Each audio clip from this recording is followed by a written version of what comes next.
What if I told you that you could make $1 million in 24 hours, even if today you are buried in debt, with no savings, no assets, no family connections, no wealthy friends to lend a hand? What if I told you that you could cross from poverty into prosperity faster than the clock strikes its next cycle, even if you have failed in business, wasted years drifting, and find yourself now with nothing to show but regret? You would call me extreme. You would laugh in disbelief. You would whisper to yourself, "It cannot be so." But I tell you, I have seen fortunes turn in a single day. I have witnessed wealth rush toward a man as sudden as a storm, while his neighbor waited decades in vain. And I say to you now, it is not chance, it is not accident, it is not luck, it is law, a law hidden from the multitude because they would rather mock than obey. A law the rich will never shout from the rooftops because they know most men will not pay the price of definiteness. You are thinking, how? How could this be? Do not rush. If I were to give you the answer in one word, you would dismiss it as too simple, too unbelievable. That is why I will not hand you the treasure in a sentence. I will walk you into it law by law until your own mind cannot escape the conclusion. By the end of this speech, you will not only believe that great wealth can arrive in 24 hours, you will know why and how. But before I show you, let me place a warning before your eyes. If you treat this as mere entertainment, if you drift while you listen, if you take these words as inspiration but not as command, you will gain nothing. You will walk away exactly as you came, poor, doubtful, waiting for someday. This law does not honor the lazy. It bows only to the definite. Think of this.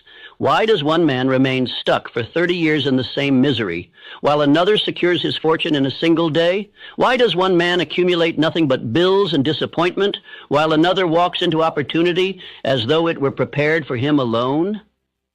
The difference is not education, not inheritance, not connections.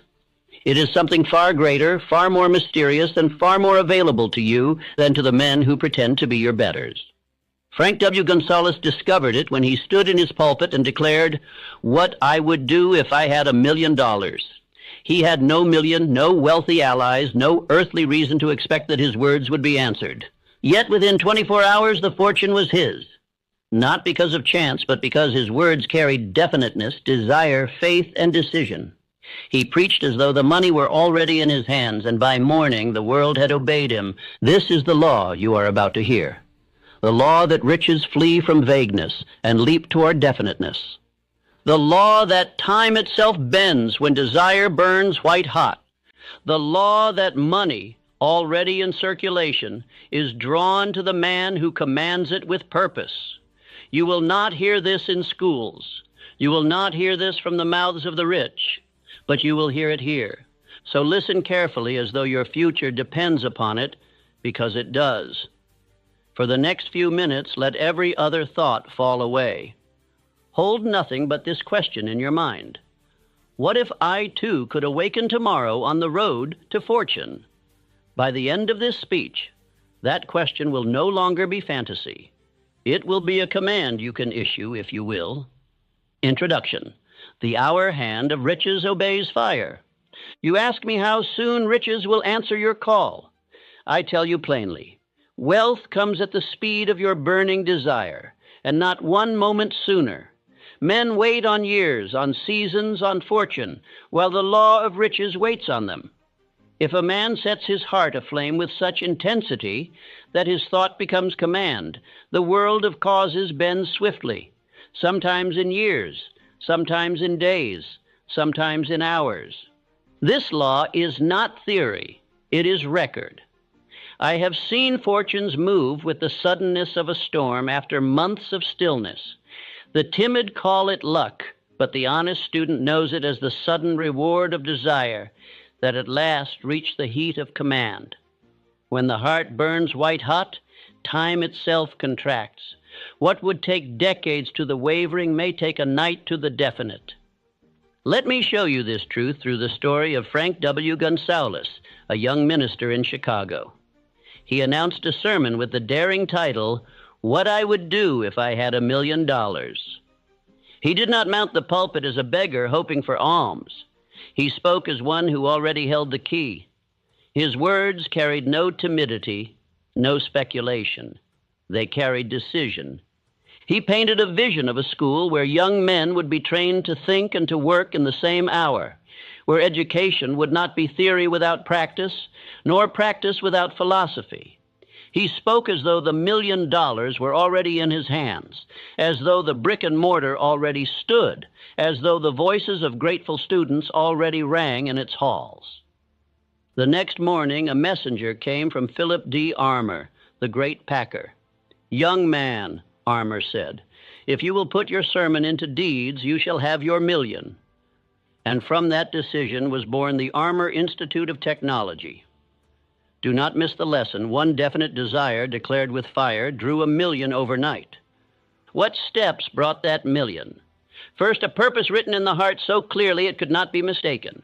Second, a mind heated by faith until every word carried authority. Third, a plan spoken so vividly that listeners saw it. Fourth, the courage to speak as one who commands, not as one who begs. With those 4 steps, the $1 million was not chased. It arrived. Men ask me, can wealth truly come in 24 hours? I say, if 30 years of drifting still chain you, do not quarrel with the clock. Quarrel with the drift. Yet know this, when desire reaches the heat of command, fortunes do indeed arrive with astonishing speed. Many men have awakened one morning poor and lain down at night rich, for they finally decided. You must learn to distinguish wishing from desiring. Wishes are smoke, desire is fire. Wishes drift with idle talk. Desire fixes its eyes, burns in silence, and moves the limbs to action. Frank Gonzalez did not wish. He declared. Armour did not pity. He invested. The $1 million did not stroll. It hurried, because purpose had summoned it with unmistakable fire. Understand this law. Wealth is not drawn by chance, but by definiteness. Riches are timid around the wavering. They leap toward the bold. The money you seek is already employed by someone else. It will change hands when you prove the stronger master. The purse of the world is not scattered at random. It flows to order, to clarity, to strength. Do not waste your breath on luck. Luck is the name weak men give to the harvest of definite men. When you hear a rich man shrug, "I was fortunate," look behind him. You will see ledgers of definite figures, pages of plans, councils of allies, records of services rendered before reward.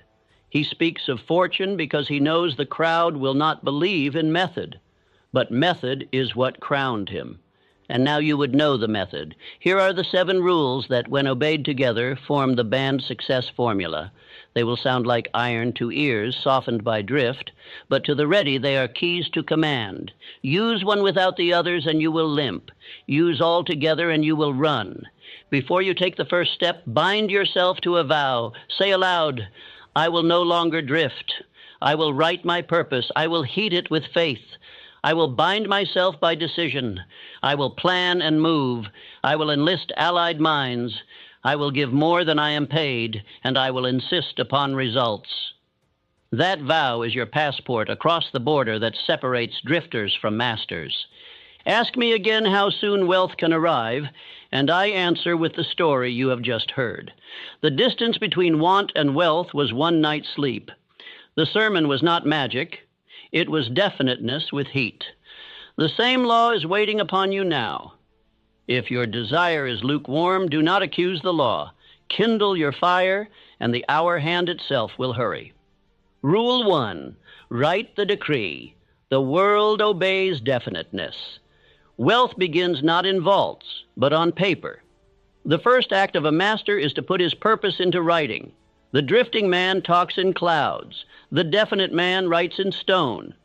Take your pen and decree the exact sum you will possess, the date by which it will be yours, and the service you shall give in return. A man who will not write will not reign. Paper without ink is the birthplace of drifting. You may speak with zeal, you may dream with fervor, but until you write, you have not yet commanded yourself. Kings of industry first became kings of a page. Rockefeller wrote his figures before he moved oil. Carnegie wrote capacities before he forged steel. Ford sketched lines of motion before machines marched. Writing is creation's first discipline. Do not think it childish to write sums and dates. Money is timid around vague men, bold with the bold. If you write with clarity, you impress your own subconscious and send forth an order that infinite intelligence can translate into circumstance. Money that is not assigned wanders. Money that has a master's order hastens to serve. Name the uses for your money. The subconscious does not obey mist, but image. Write what it will buy, what service it will fund, what gift it will make. If you write, I shall acquire $50,000 by December 31st through organizing a sales company to distribute, you have struck the law with precision. Vagueness begets vagueness. Clarity begets clarity. Each morning and night, read your decree aloud. Do not mumble as one ashamed. Speak as a herald of your own destiny. Your subconscious responds not to idle words, but to repeated declarations soaked in emotion. Words clothed in heat are seeds. They fall into the deep soil of the mind, and there they root, bloom, and return as ideas, allies, and opportunities. Timid men reap timid harvests. They speak as though half afraid their words will be overheard by doubt. Speak as one who commands, not as one who begs. Speak with thanksgiving, as though the decree were already honored. Gratitude before possession is faith's signature. It convinces the subconscious that the wealth exists, and then it begins to arrange the evidence. Consider Edwin C. Barnes. He wrote his decree not on paper, but on his very life. He declared, I will be business associate to Thomas A. Edison. He did not say, I hope to work for him. He said, I will work with him. His appearance was shabby, his pockets empty, yet his decree was rich. In time, his body walked into the office where his imagination had long sat. The decree preceded the desk. Barnes's pen was his will. His ink was his determination. He spoke his partnership into existence by wearing it in thought, declaring it in desire, and backing it in persistence. The drifting young men around him sought wages. Barnes sought decree, and the decree obeyed him. Let me give you an affirmation for this law. Speak it with firmness. I decree my wealth with definiteness.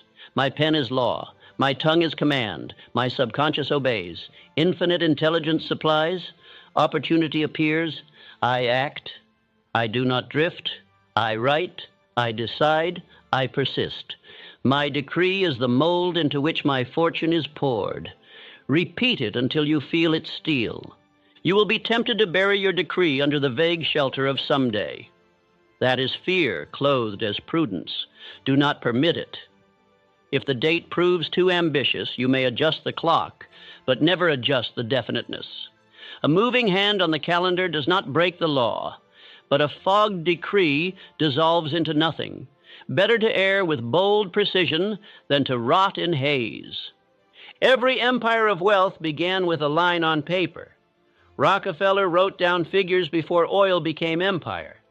Carnegie jotted plans of capacity before furnaces roared. Ford drew diagrams of motion before wheels turned. A decree is prophecy in uniform. The world does not bow to dreams unspoken. It bows to written laws of men who refuse to drift. Guard your decree from idle chatter. Do not parade it before doubters who will sow seeds of mockery. It is your law, not theirs. Show them results, not sentences. The decree is a covenant between your conscious will and your subconscious power. Treat it with reverence. When the harvest comes, critics will say, you are fortunate. You will know you are definite. The act of writing is not mere ritual. It is command in visible form. Your eyes behold your words, your lips rehearse them, your mind absorbs them. Each sense is enlisted until the decree saturates your being. That saturation is faith. Faith is the magnet. The decree is the pole. Wealth is the iron. Once aligned, the attraction is inevitable. Say it again. My decree is my law. My pen is my throne. My words are my command. My fortune obeys me because I am definite. I am not a drifter. I am a master. I write, I speak, I act, and I persist. My decree precedes my riches, and my riches follow my decree. Barnes proved it. Rockefeller proved it. Carnegie proved it. You must now prove it. Take your pen, write, fix your sum, fix your date, fix your service, fix your plan, then speak morning and night. Carry it until your limbs obey it, until your mind sees it, until your life reveals it. This is the first law. Write the decree. The world obeys definiteness. Rule 2. Ignite the furnace. Desire until the air burns. A decree written cold is a winter sun, light without heat. It gives no harvest. Desire is the flame that turns the decree into a living law. Until your purpose becomes burning desire, it is a wish. Wishes are weak, but desire is fierce. When your heart is set aflame, the world bends, men respond, and opportunities hasten as though ordered by a general. Drifting men say, I would like to be rich, but their words carry no heat, and so nothing moves. But when a man declares, I must be rich, I will serve, I will persist, I will pay any lawful price, that fire leaps into his step, sharpens his mind, and draws allies. Desire is not passive, it is active fire, and the fire itself creates its fortune. Recall Frank W. Gonzalez and his $1 million sermon. He did not beg, if I had $1 million, perhaps I could. He set the room aflame with a vision of a school. His desire was so vivid that Philip D. Armour felt its heat from his seat. Armour supplied the $1 million not from pity, but from certainty. He saw a man already in possession of the desire. This is the secret. The world does not respond to empty wishes. It responds to burning certainty. Gonzalez spoke as though the school already stood. Armour invested in fire, not in frailty. One sermon, one white-hot desire, and $1 million appeared. That is the furnace. The desire itself is the magnet, the heat, and the proof. How then do you kindle such fire? Begin by seeing your aim with every sense awake. Picture what it looks like. Hear what it will sound like. Feel what it will bring. Count the cost you will pay, and count the blessings it will deliver. The subconscious mind is moved by vivid images. Lukewarm, vague fancies leave it cold. Tie your desire to service greater than yourself. The heart burns fiercest when it blesses others. Armour gave his $1 million not because of Gonzalez's need, but because of his vision to train youth. If your desire fattens only your belly, the soul will grow weary. But if your desire builds, blesses, and uplifts, infinite intelligence lends its fire. Desire transforms you into a magnet. You will notice books, men, and occasions moving toward you as iron filings to a charge. This is not witchcraft. It is the natural law of a mind finally definite. Desire gives off a fragrance. Buyers, helpers, investors catch it. Cold thought has no fragrance, but desire makes the air burn with conviction. Say with me, I permit no lukewarm thought. My desire is fire. It heats my word, quickens my step, and hardens my will. That heat draws men, money, and means. I deserve wealth because I serve greatly. I require wealth because my purpose is large. Desire is my furnace. I stoke it morning and night. Guard your flame. Every day has chillers, idle company, foolish jest, words of fear and news of ruin. They are buckets of water upon your furnace. Keep close to men and books that fan your fire. Keep far from those who wet your wood. Desire grows not only by fuel, but by protection.